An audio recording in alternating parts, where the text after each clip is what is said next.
chapter's numbers are gonna go way out of order for this unit, so that the numbering system doesn't mean anything. We'll do 14 today, and then we'll go back to 8. We skipped 8, and then I think 15 and 17. Okay, so 4 chapters for this last test. This chapter is about the different kinds of mutations that we can get on our DNA, and then how does the cell fix them. So DNA repair, and then this last little bit doesn't really fit into this category, but it's in this chapter. So there's pieces of DNA that move around, like they'll leave their chromosome and go somewhere else. They're called transposons. So it's not really a mutation, and we don't really fix it. It's kind of like the oddball of the chapter. Okay, so mutations first, then we'll do repair, and then the transposons last.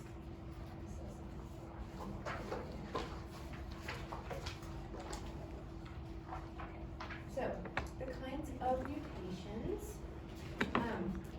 I just want to remind you that the word mutation always has this negative sounding meaning to it. You think bad things go with mutations, and that isn't necessarily true, okay? So some mistakes are going to be have some serious consequences, but some aren't, okay? The idea here is you should not have mistakes. So the DNA, the gene instructions are supposed to store that information, copy that information, transmit that information to daughter cells, hopefully with little mistakes, okay? But some of those mistakes actually are important. That's how we get differences, that's how there is genetic variation in a group or in a population. And if you don't have variation or variability, and let's say a disease comes along, if we're all genetically identical, then none of us are going to survive the disease. We would all die. It would affect us all the same way. So you don't want to all be identical. You want there to be variation. Okay. So some of these mutations are going to be lethal. They would kill us. You guys just gave all kinds of nasty disease presentations, right? So definitely mutations can be a bad thing, but they are not all bad. Right? We need that variation so we can, as a species, be able to adapt.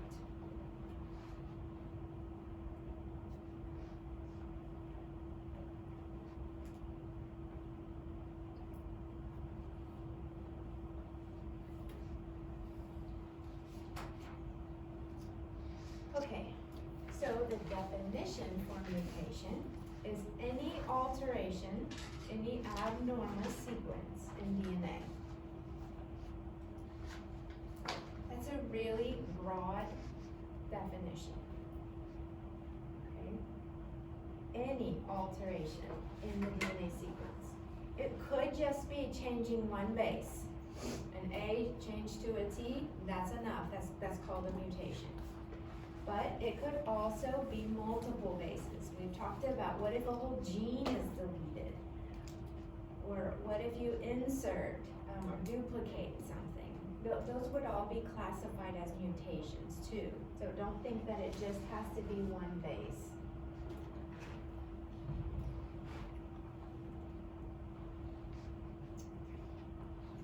It may also just be an alteration of the chromosome's structure. So inversions, we talked about, and you drew them with the loops, remember? That's where some genes fall out and they get put back in, but they got put back in flipped. That would still be a mutation. That's an abnormal sequence of the letters. They're all there, but some of them were flipped, right? So that would still be a mutation. These mutations could be in our protein coding genes or in something that's not going to be a protein. Remember, for humans, the protein coding stuff is only 2%. The other 98% of our DNA is non-protein coding, and those mutations can go anywhere, so it's not like they only happen in one spot. And mutations, they are a change in the DNA sequence, but they may or may not actually change the phenotype. So you could have a T that changed to a G, and that means you still get the same amino acid and you still get the same protein, and so you still have the same phenotype. That is still a mutation, it just has no effect. It didn't really change anything in the organism's phenotype. Right, so this little flow chart is just to remind you the order of things. So we have to do transcription and translation to get to a phenotype. So here, if you change the DNA sequence, you may change the amino acid sequence. You may change the protein shape. You may change the protein's function, and that may change the phenotype. So it's darker purple going to lighter purple. Just think of, you might get to go to that next step. It might have that consequence, but it might not. I don't want you to think that every change in DNA changes phenotypes.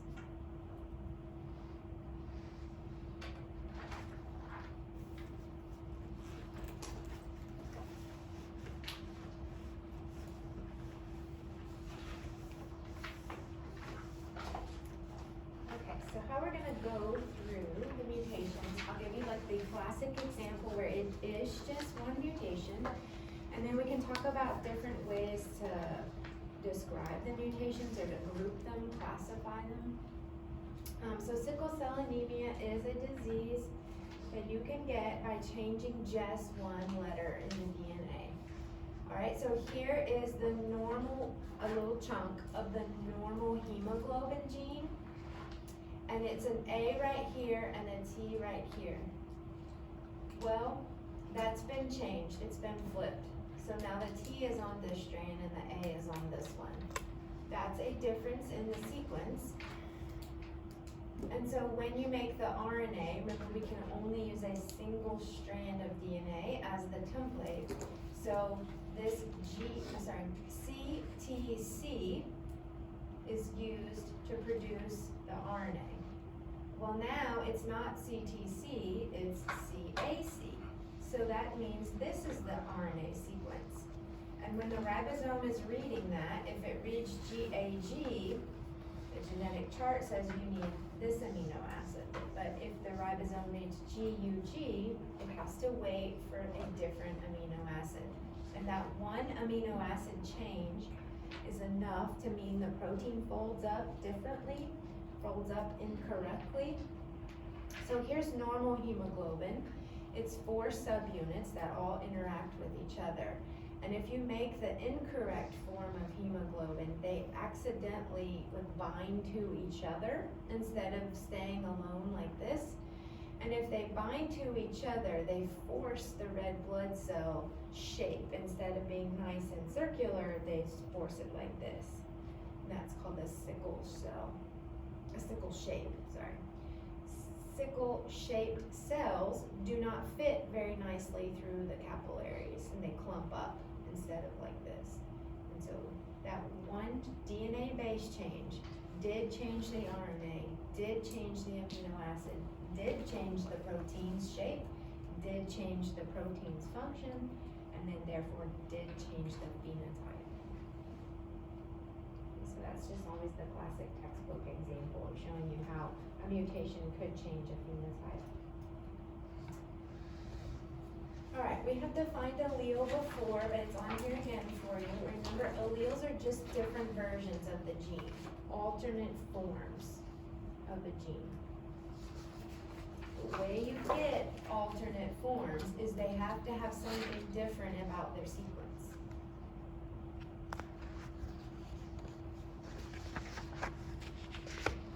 Alternate forms of a gene. Blue eyes or brown eyes. There has to be something about the ATGC order to make that different version. Okay. We've talked about wild type before. Remember, we typically use the little plus sign when we're writing genotypes for wild type. But this is usually what's most common out there in the population. And it usually means the organism is making the right version of the protein. And it's usually our dominant allele, or the dominant letter. And so you just need one copy. So a heterozygote that has the wild type allele will still have the normal phenotype. There's a whole lot of usuallys in all of that, right? So there, of course, are exceptions, but usually that's the way it works. And so then the mutant allele is usually recessive, and usually means you just can't make the right form of the protein. You make a non-functional version.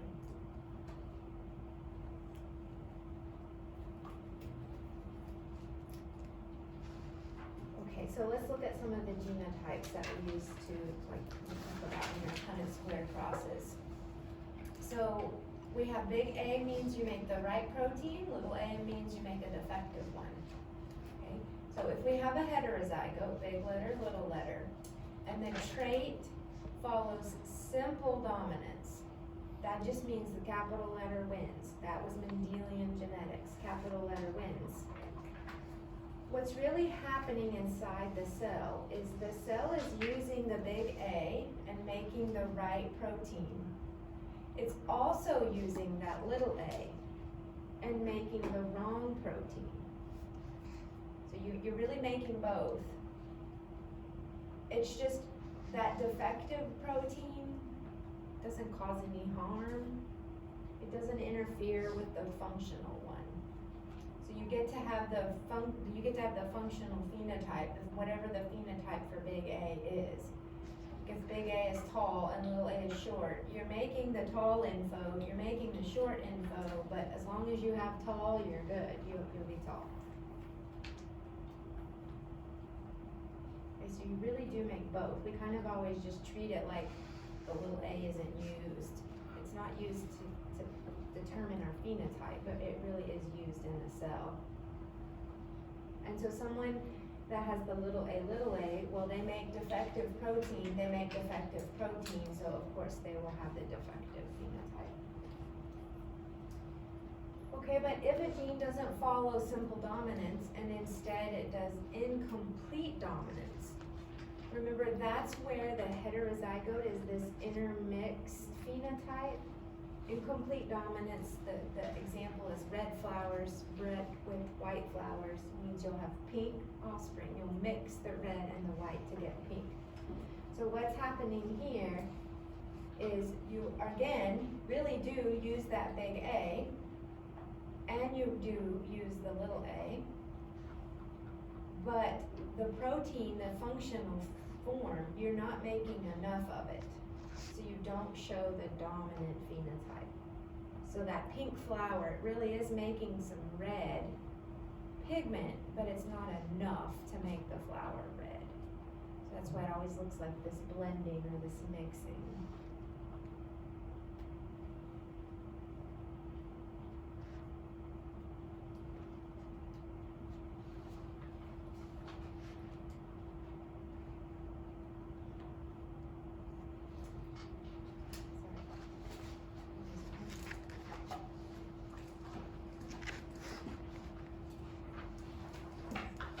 Okay, so ways we can classify mutations and get more specific. Remember the word mutation, that just is so vague, it could mean lots of things.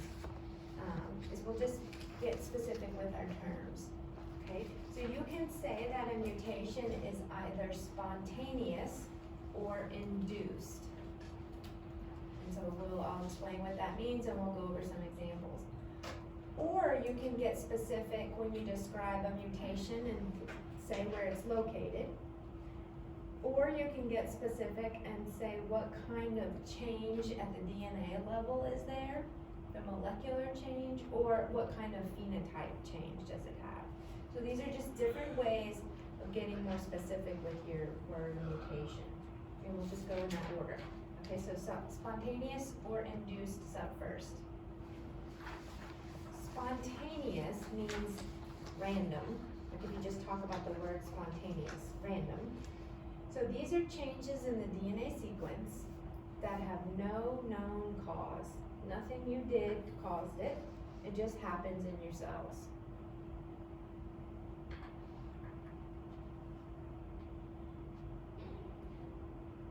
You can't like consciously have controlled any of this. It's just natural processes inside the cells that cause these mutations.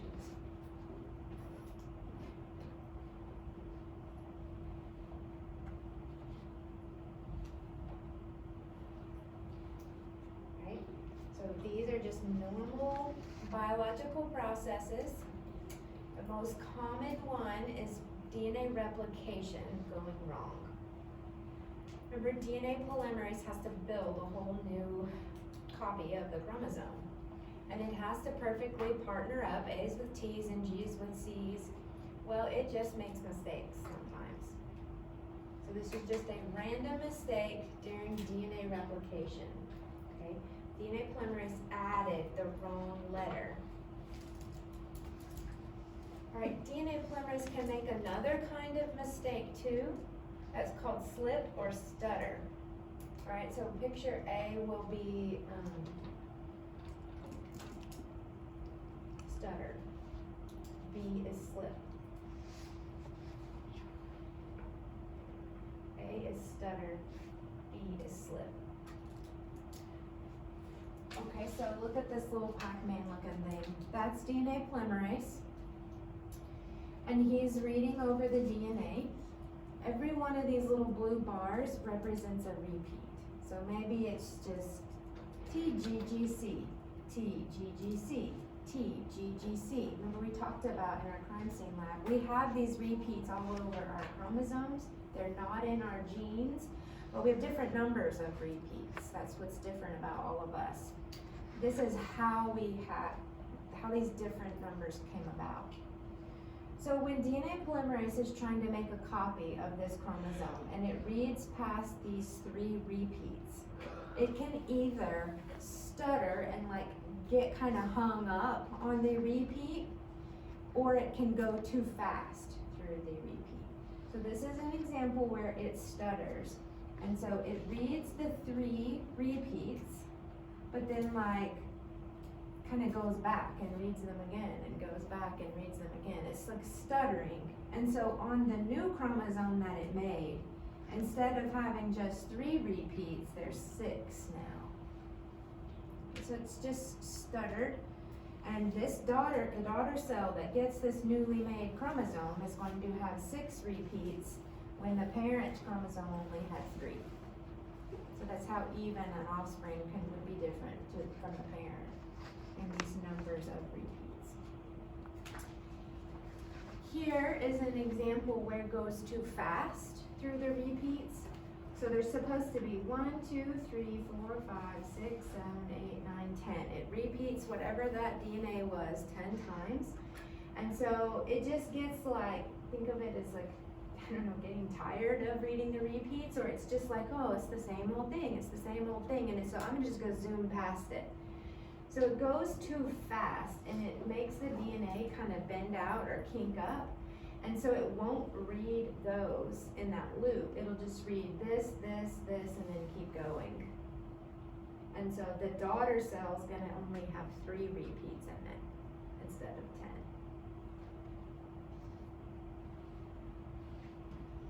So it just kind of like slips past this part. Right, so DNA polymerase can do 2 things wrong. Just put the wrong letter in, or put the wrong number of repeats in. And those are random, there's nothing we did about that. So they fall under the spontaneous category. Did you guys have any questions about those pictures? Okay, more spontaneous mutations. This is called a tautomere shift. And depending on where you are in your chemistry classes, you might have learned about tautomers. So it's when a proton moves locations. So the proton has shifted. That slight change means we've made a different nitrogenous base. So So tautomers are alternate forms of nitrogenous bases.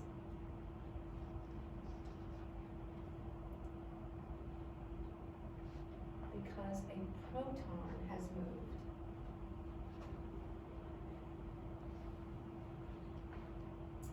Okay, so I'll show you this in an example. Part A of our picture says standard base pairing. Okay, so T's and A's always partner up, right? And here's the hydrogen bond that holds them together if they were on opposite sides of the DNA. And here's a normal G and C pairing, 3 hydrogen bonds. Okay, well, so what's happened here is a proton has shifted, and so instead of a T and an A forming the 2 hydrogen bonds, now the T is able to form hydrogen bonds with a G. But you're not supposed to have a T and a G, right? Normally, hydrogen bonds wouldn't form between the T and the G, but something has shifted around in these particular atoms that are involved in the bond. Or, here's an example of how a C can bond with an A. You don't have to draw that or recognize that or anything. It's just showing you that there are possible ways of still base pairing against those rules, okay? Now, after we go through all these mutations, the next little part of this chapter is, well, how do we fix all these problems? So what's going to become noticeable are that a T and a G should not pair up. There's going to be special repair proteins that realize that is not following the base pairing rules, and they'll go take one of these out and replace it with the right pair. But it's called a tautomer. Nothing you can do about it. It just naturally happens. You can have mispairings. All right. Another kind of spontaneous mutation is called depurination. Remember, we have purines and pyrimidines. Purines are the A's and the G's. And so it's where one of those, an A or a G, just falls off the strand. I don't have a picture of it on the slide, but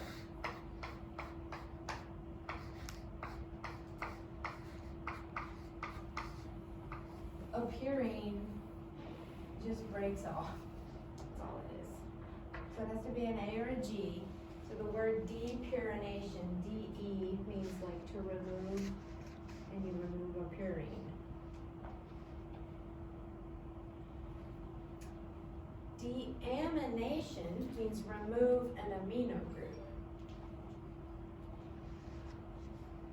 Okay, so an amino group that's normally in cytosine or adenine gets converted to a keto group, and that means the base that had this mistake to it now will partner with what it shouldn't be. Well, the picture probably made more sense. Here's a cytosine, this is what it regularly looks like, and this is the amino group.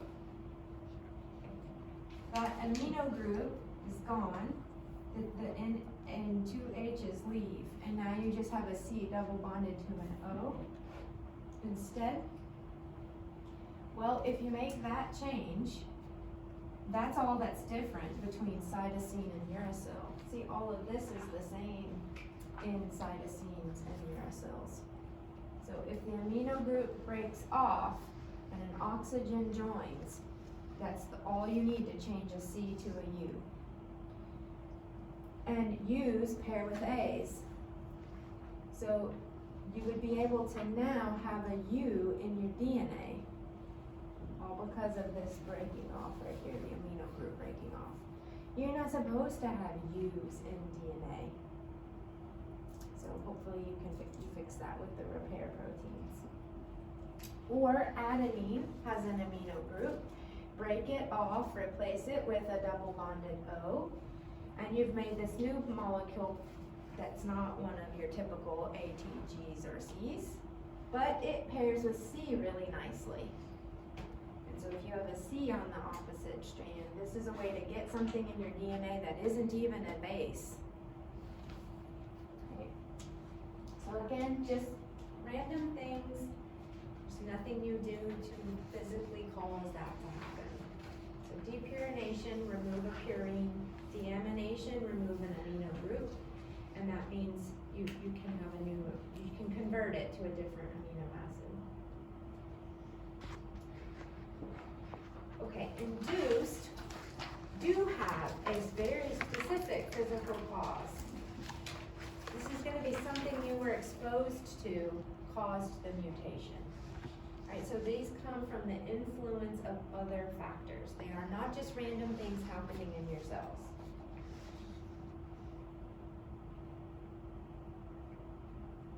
And there's a bunch, they're going to all be in this picture. Right, some of them are natural and then out in our environment and we can't do anything about it. But some of them you could do things about. They're from pollution or cigarette smoking, something like that. Things you could control. Okay, so we'll just talk about one at a time through this picture. So UV light comes from the sun. Nothing you can really do. I mean, you have to go outside, right? So just wear sunscreen and try to limit the amount of times you get sunburned. Because so UV light, what these all have in common are these oxygens with little dots, little black dots. That means it's an oxygen-free radical, and that bumps into DNA and causes mispairings. So UV light converts some of the regular oxygen in your cells to oxygen-free radicals, and oxygen-free radicals damage DNA. All right, radiation is going to do the same thing, so that's your X-rays or MRIs, things where you have to have radiation exposure to your body, or like if you work at nuclear power plants or something like that. Cigarette smoke, and so these pictures are a little on the older side. Definitely people still smoke, but vaping still has these compounds in them, and marijuana smoking still has harmful compounds in them. So smoking, it shows the cigarette picture, but it would really be all of that category. Air pollution, that is, again is some harmful things out in the air that you then breathe in, and that creates oxygen-free radicals which bump into your DNA. Alright, so you can wear sunscreen, limit how much you are in like a tanning bed or getting x-rays, all of that is radiation. Don't inhale harmful substances, and that would be the same thing, inhaling harmful substances out in the air pollution. These two are happening in your body, and they're induced mutations, but again, they're not so much anything you can help. So your mitochondria do cellular respiration, and sometimes an oxygen-free radical is made through that process. Well, you can't like stop that. You have to do cellular respiration or you don't have ATP and you die. So this is a induced thing, but not really anything you could do about it. Inflammation though, this would be like if you have a chronic disease or something like that, where you've got a lot of inflammation in your muscles or your joints or your organs or something like that, like you're just kind of long-term body is stressed by some disease that you have, you are making more oxygen-free radicals than someone else. But again, these are all categorized as induced mutations because you're creating these oxygen-free radicals, which then hit the DNA and cause the mutations. Alright. Should be a very clear difference to you between spontaneous and induced. And just know some examples of each. Alright, we can also classify mutations by just where they occur in the body. So if they're a germline mutation, then they're in ovaries or testes. Therefore, they're gonna be an egg and sperm, and you're gonna pass them to offspring. Okay, so these are transmitted to future generations, offspring.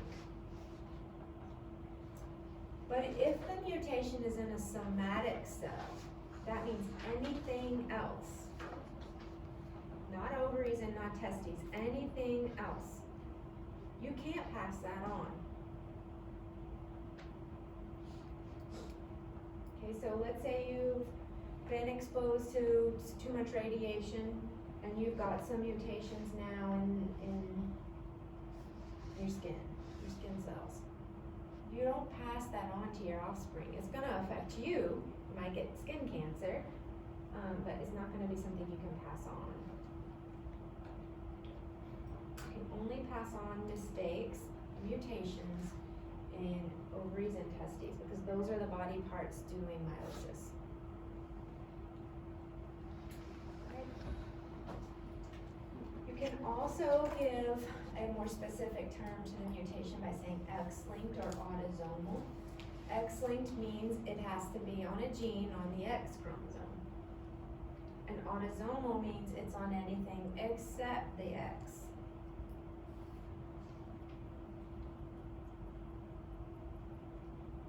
X-linked is on the X, autosomal means it's on one of the other chromosomes.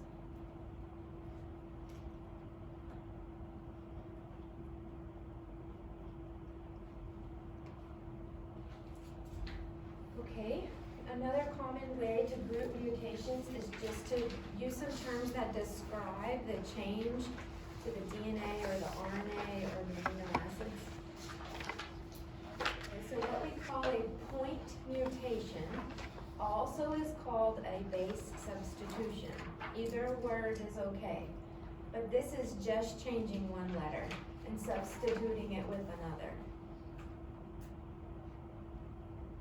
So if it was supposed to be a G and you replaced it with an A, that's a point mutation, it's one base, and you substituted it for another one. Alright, you can get even more specific to describe the point mutation and call it a transition or a transversion. A transition is when it was a pyrimidine to begin with and you put the other pyrimidine in its place.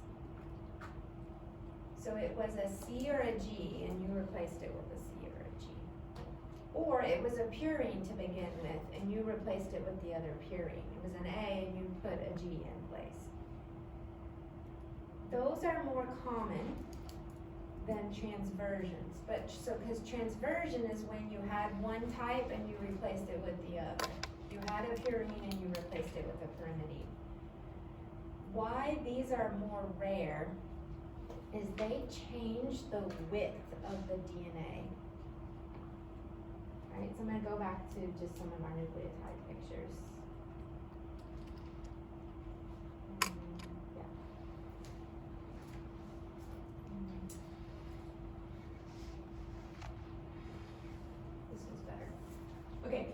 You're supposed to always have a purine across from a pyrimidine. Purines are bigger. They're two rings big, and this is only one ring. If you always have a purine across from a pyrimidine, your DNA stays the same width, the whole length. But let's say you took this out, a double-ringed structure, and you put in a C, you put in a single ring. So that's essentially gone. So you have a single ring and a single ring. That DNA is going to concave in because it's not as wide across. Or if you put a double ring across the street from a double ring, now your DNA bulges out. It's not the perfect width all the way down. So if you replace purine with purine, or pyrimidine with pyrimidine, you can keep the same width, and that's less of a problem, that's less noticeable to the repair proteins and things. So they don't catch those mistakes as often because the DNA doesn't bulge or it's not concave, it's just perfectly the same width. But when you do a transversion, go back, and you replace them with a purine instead of a pyrimidine or vice versa, your repair proteins go fix that immediately. Because then if your DNA is not the right width, it's not going to twist the right way, it throws off a whole lot of things. Alright, a frame shift mutation, we kind of talked about this when we were talking about the ribosome doing translation.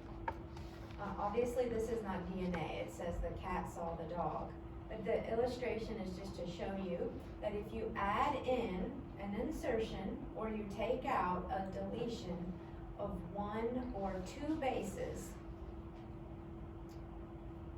what the ribosome reads from that mistake on is all messed up. You have shifted the frame that the ribosome reads. You've shifted the little bracket of 3 that it reads. Okay, so this happens if you add extra letters in or you take letters out and they're not in a multiple of 3.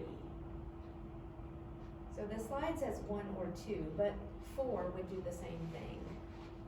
5 would do the same thing. As long as it's not 3, 6, 9, 12, like some number of 3, it's a frame shift mutation. Right, so for example, if the ribosome is supposed to read the cat saw the dog, and we add in, or sorry, this is a substitution, the C changed to a B. That's not a frame shift because the ribosome still reads the saw the dog, right? Its grouping of 3 is still the same. But here, if you take out a letter, C, or you insert a letter M, from that point on, the ribosome is not reading the right group of 3 letters. So those are called frame shifts.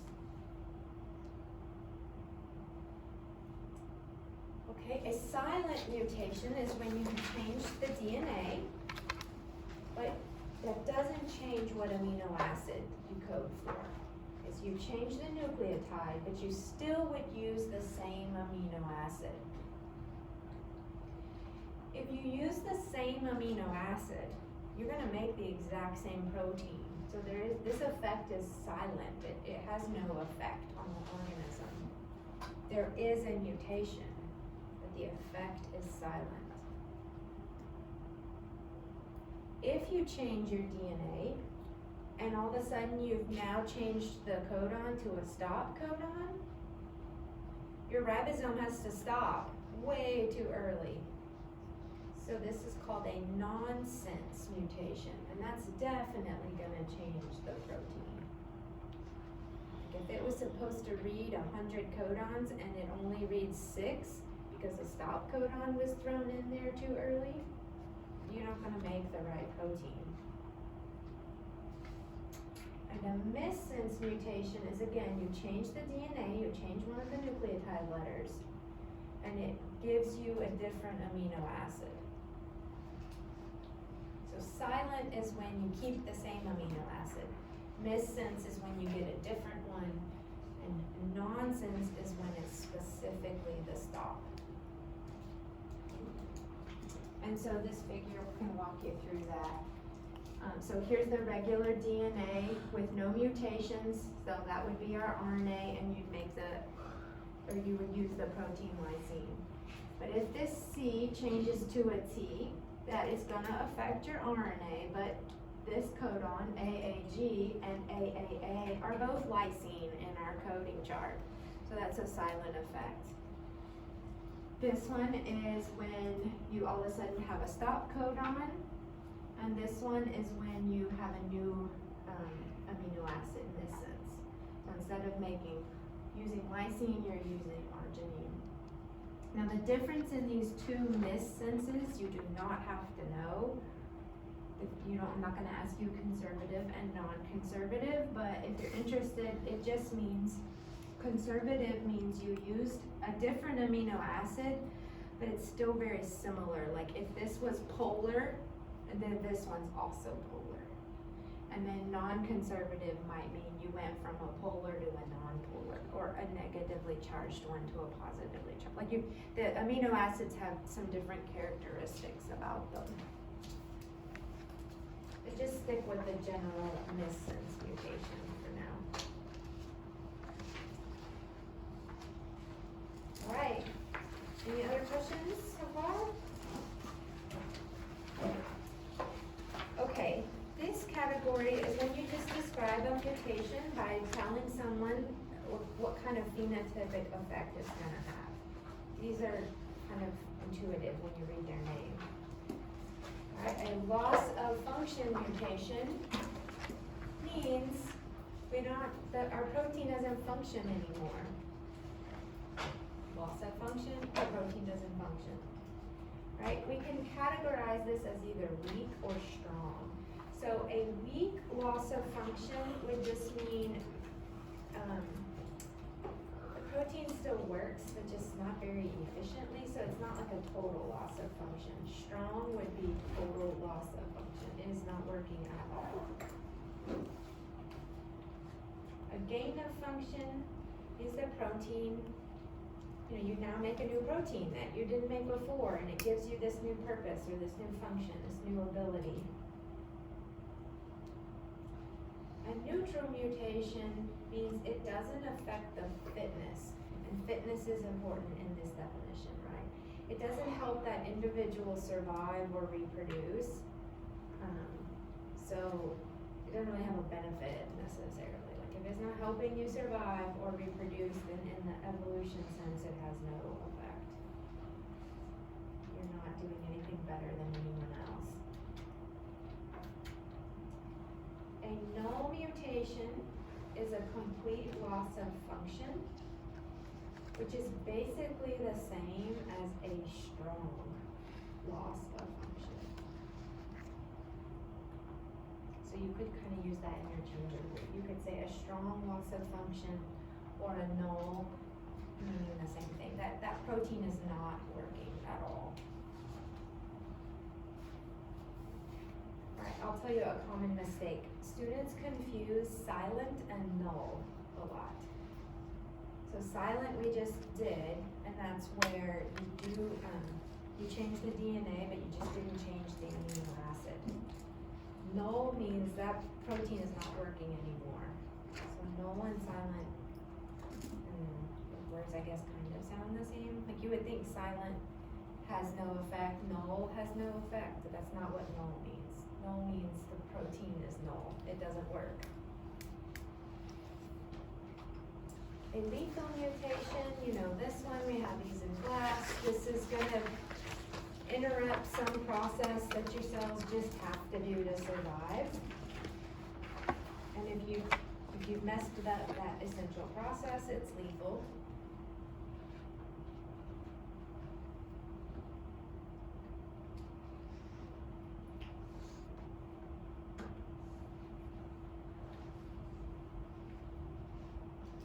Okay, you've seen these pictures before. This is when we talked about what's called a conditional mutation. So, like for example, this rabbit has the genetic information to make black fur in every single cell of its body.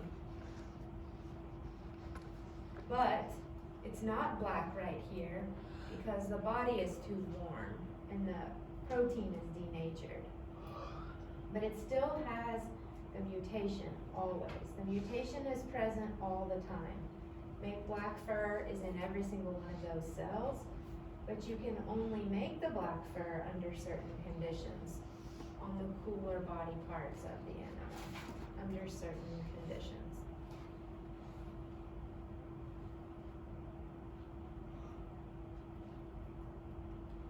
All right, a visible mutation means it's going to affect something about the phenotype that we can see. Like usually like the way their body is shaped or way their body looks, fur color, something very visible about the organism's body. Not something going on inside their cells necessarily. Just something very visible that we can see. Short tail versus long tail, that would be very obvious, right, to the body shape of the organism. A nutritional mutation means you're supposed to have the gene to make this vitamin that you need, or this an amino acid, or this nutrient that you need, and now the mutation's in that spot, it's in that gene. A biochemical mutation means you're not gonna make an enzyme that's important to one of your biochemical pathways. A behavior mutation means this has affected the behavior of the organism somehow. And a regulatory mutation means we're gonna affect the regulation of the gene. When you use the gene is what that means. You always have the gene, and the mutation is not in the gene. The mutation is somewhere else, and that means that controls when you do or you don't use the gene. So for example, the dark bar is the gene. Promoters are always right up front. And RNA polymerase looks for that, right? That's where it sits down to do transcription and read the gene. We talked about that eukaryotes have these other places on the chromosome that are enhancers or silencers. And if this bends over and touches the RNA polymerase, the enhancer tells RNA polymerase, time to do transcription, go. Or the silencer says, nope, it's not time, pull it back. So this would be a mutation in here, or in here. The mutation is in that regulation piece. So it's not gonna affect the protein you make, because it's not a mutation in the gene. You'll still make the right protein, but maybe you're not making it at the right time now, because the way you've regulated this is off.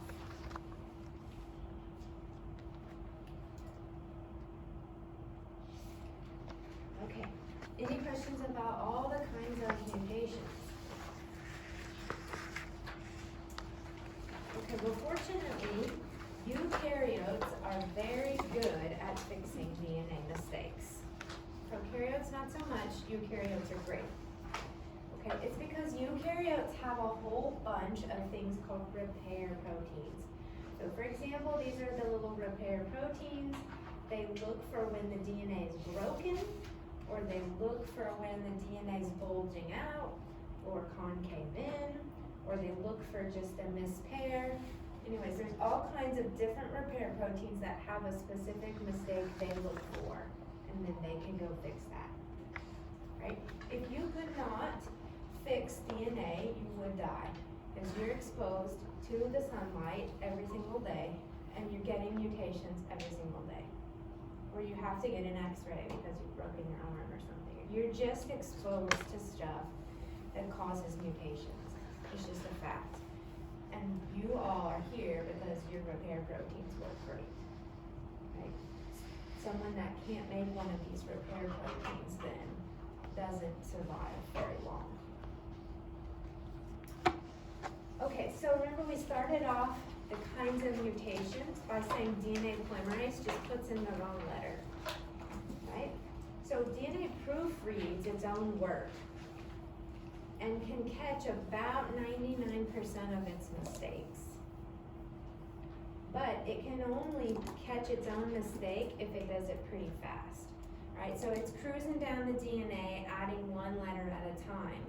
If it adds a wrong letter, it has to realize it before it moves on. If it's already moved on, it can't fix its mistake. But if it just put the wrong letter, it can back up a step, back up a letter, and redo it, re-go through that mistake. Okay, so that's here. This is DNA polymerase. It is, took off the A, because you shouldn't have an A with a C, and replaced it with a G. So it can back up one step, but if it's like 10 letters down the road, it can't fix that mistake.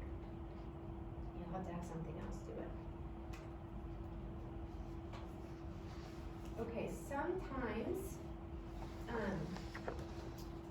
what happens here in this picture, it's a little hard to see, but there's a T next to a T, and that's just the normal DNA sequence. You're supposed to have two T's right there. Well, the T's should be partnering across from the A's. But when the DNA unzips and we're trying to make the photocopies, the T's, since they're not hooked up to their A's anymore, hook together.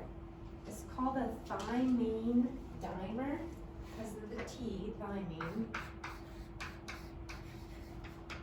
Dimer means two. So two adjacent T's bind to each other. Well, when DNA polymerase is building the new DNA, which is purple in this picture, that it has a hard time reading that T because of the way it's just joined up. So here's an example where the DNA polymerase has to initially skip it and then come back and put the partner A's later. So here it's just initially skipped it. A different DNA polymerase will come back in and fix the skip section. There are a couple of different DNA polymerases, and so the main one that builds DNA is not this one that comes back later on. There are specific DNA polymerases that just do repair. They don't build whole chromosomes, they just do repair.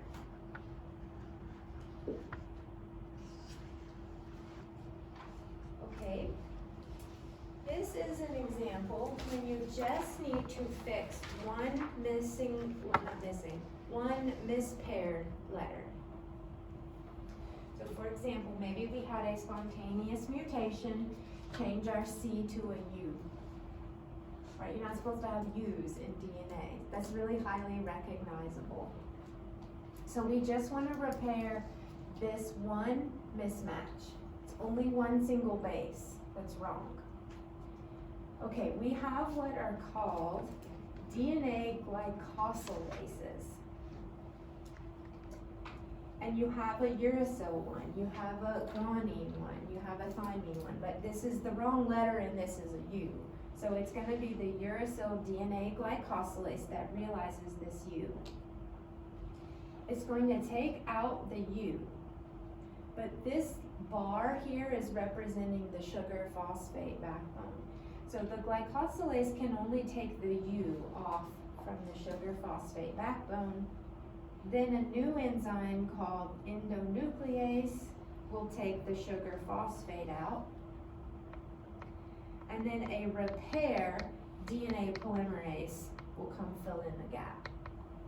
Not the original DNA polymerase that builds chromosomes, just one of the repair ones. Okay? It's called base excision repair. We're going to excise or remove one base. Okay, the molecules that you need to know are this DNA glycosylase. DNA glycosylase takes out the base. AP endonuclease takes out the sugar phosphate. And then the repair DNA polymerase goes in and fills in with the right letter, and sugar and phosphate, the whole nucleotide.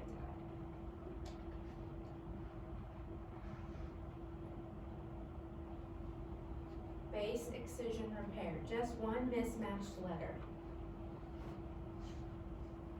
Now this kind of repair is called nucleotide excision repair, and it's always confused. So this is how you just have to remember it. Base is one single letter gets taken out. Nucleotide can be more than one.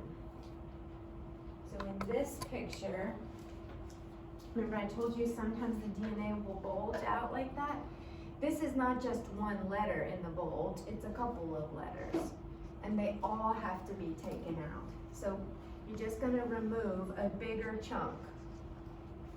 And then a repair DNA polymerase fills it in. Okay?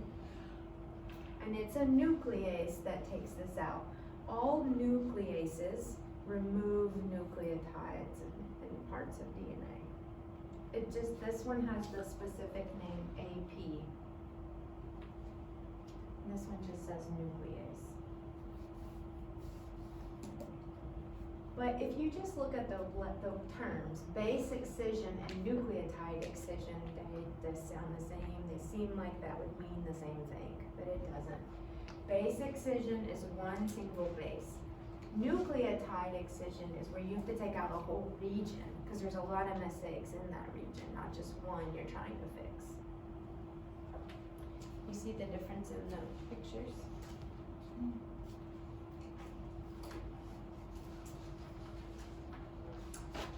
Okay, well, one other kind of damage, we didn't talk about this in our communication section. But X-rays also, instead of just changing single bases, break the whole strand.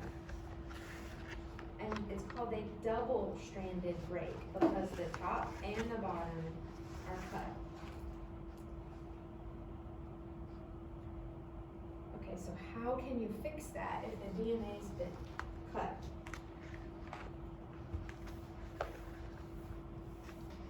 I'm gonna redraw this picture because I think the textbook person did a bad job. Okay, DNA is just their second part I don't like. So here's their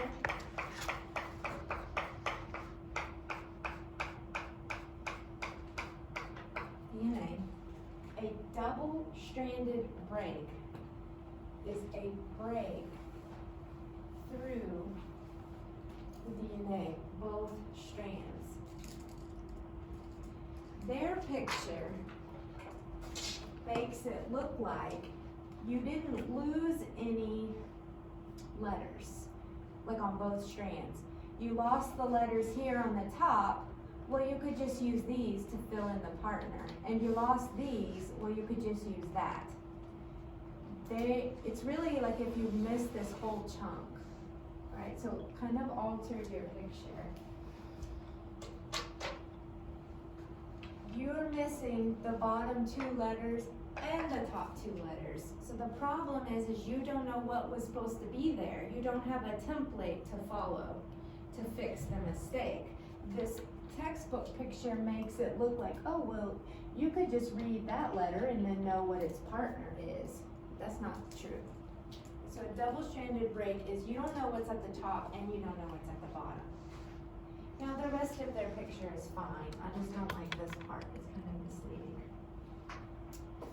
Okay, so since you have no template, you don't have anything on the bottom to help you fill out the top, you have nothing on the top to help you fill out the bottom, you have to go find template on the homologous chromosome. So if this is your chromosome number 1 that you got from your mom, then you have to go to your chromosome number 1 that you got from Dad.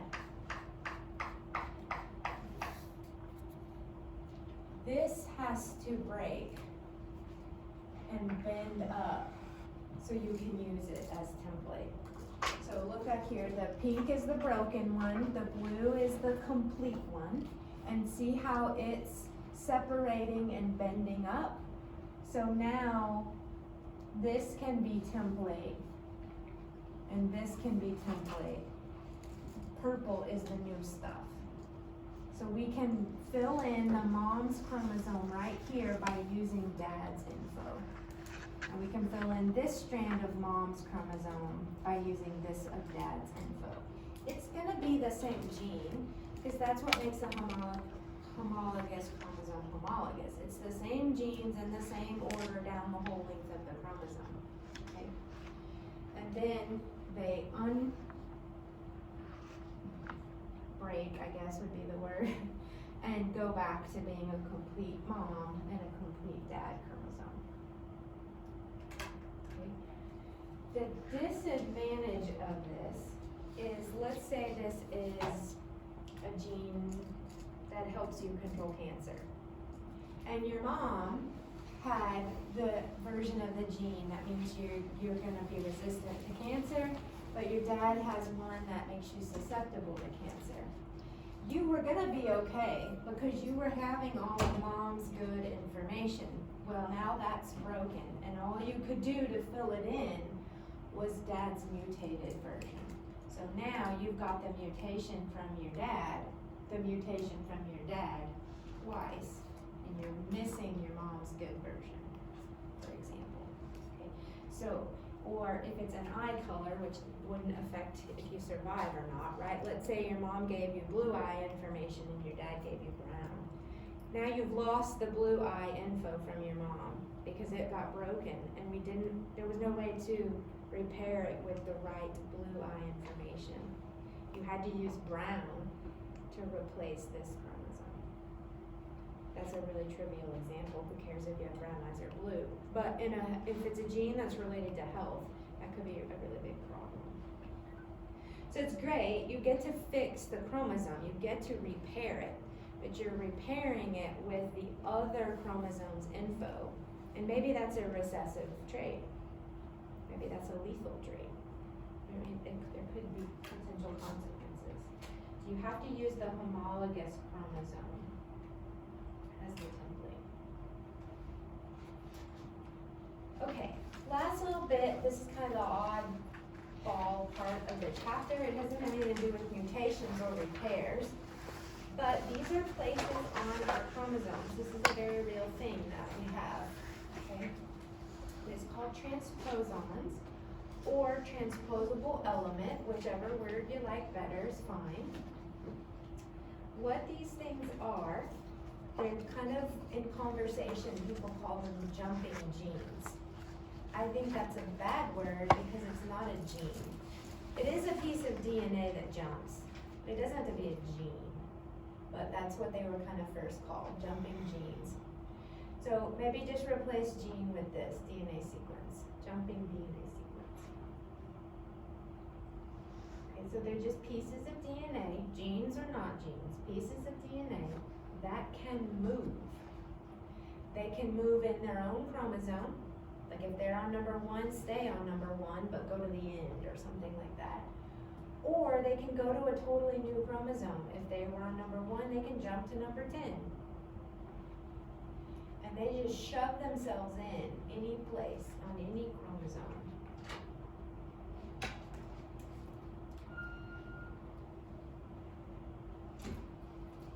And where they jump to is what is important. It may or may not have an effect, okay?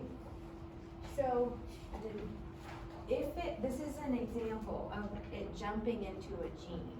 So the orange is the jumping piece, the transposable element or transposon, is gonna jump out from this spot on the chromosome and jump into this spot.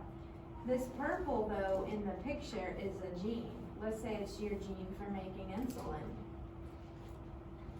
Now, when you try to do transcription and translation of this gene to make insulin, you're gonna have to read this nonsense DNA that has nothing to do with insulin. And you're not gonna make the right insulin because now all these extra pieces of DNA are shoved in there, for example. If the transposon or transposable element jumps into those repeats that we don't use for anything, who cares if there's extra stuff there? We don't use it. So it's just dependent on if this transposon jumps into a gene or somewhere else. Okay? And you've seen the outcome of these when you did the corn lab. Y'all got to count the corn, or I had to do this virtually? You did it. Oh, okay, well that's what your corn would have looked like. There are yellow kernels or purple kernels, but there's also polka dotted ones. I think you at least got a picture or something, right? Yeah, okay, so the idea here is there's not solid yellow and not solid purple, there's polka dot. The polka dot ones are because a transposon jumped into the gene for making kernel color. And the lady that figured this out, her name's Barbara McClintock, and she was working with these corn in the 50s. She was the first one to discover there's some pieces of DNA moving around, and she won the Nobel Prize a couple of decades later. later after other people realized how important this was.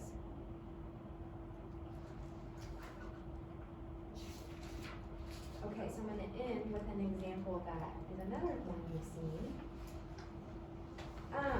These dogs and these dogs, all dogs are the same species. Okay, they're all the same species, but we have different breeds of them. What do these have in common that's different than this group? Short legs. Short legs, long legs. Dogs are supposed to have long legs. This is a mutation. You shouldn't have short, stubby legs like this. It's not an evolutionary advantage. You can't run very fast, right? And a lot of times you have back problems, those long back problems. Or, I'm sorry, the long back. Okay, so the disease, not really a disease, but the symptom is called chondrodysplastic and then non-chondrodysplastic. It's a problem in cartilage turning to bone. So when vertebrates, all animals and things are still infants inside the womb, everything is cartilage, it's not hard bone yet. And there's some critical time point when that cartilage, which is flexible and bendable, turns to hard bone. What happens in these dogs is it turns from cartilage to bone too fast, too early in development. The cartilage didn't extend long enough to make a long leg and then turn to bone. It was short piece of cartilage and it turned to bone too early. Does that make sense? So it turns out that every short-legged dog has a transposable element in one of their genes that controls cartilage going to bone. And so they don't do that event right. So really dogs are all supposed to, because dogs are from wolves. Well, you never see a short-legged wolf running around, right? So the natural state, the original state of things is to have long, skinny legs to help the dog run. And they have a transposable element that they don't. So somewhere in dog evolution, there was a transposable element that moved around and got into the cartilage to bone gene. And every descendant from there has been how we've produced all the short-legged breeds. It's really neat. All right, we have about half of our DNA are transposable elements. Now, fortunately, they're not really moving anymore, so they can't change much about how humans look and behave in all our genetics, but they certainly did in human evolution many generations ago. Like over time, right, humans have gotten taller. We've had just physical traits change about us, our jaw structure, our eyebrow, bone structure, everything like that's kind of gradually changed.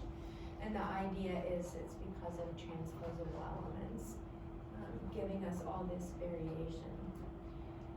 So once you get a transposable element, it never goes away. Now it can move and jump all around to new chromosomes, but you never fully get rid of it. So that's also another reason why we have so much DNA. It's because we've acquired a transposable element and never been able to like purge it or anything. So where the heck did these originally come from? They actually come from viruses. So anytime a virus infects a host, it injects its DNA and you forever keep it. And so just over the many thousands of years that humans have been around, you know, we get new viruses all the time. And so you maintain that transposable element. Pretty neat, right? Or scary at the same time. Okay, once Barbara McClintock figured out that we have all these transposable elements and that they can move, we've kind of found a way to tweak the system. And we can make a transposable element and attach any gene we want to it, and then put it into cells, and as it jumps around and the transposable element shoves itself in, it will shove in the gene we attached also. So this is a way in the lab we can put genes in an organism that they didn't have before. So there's just lots of interesting things you can do with that.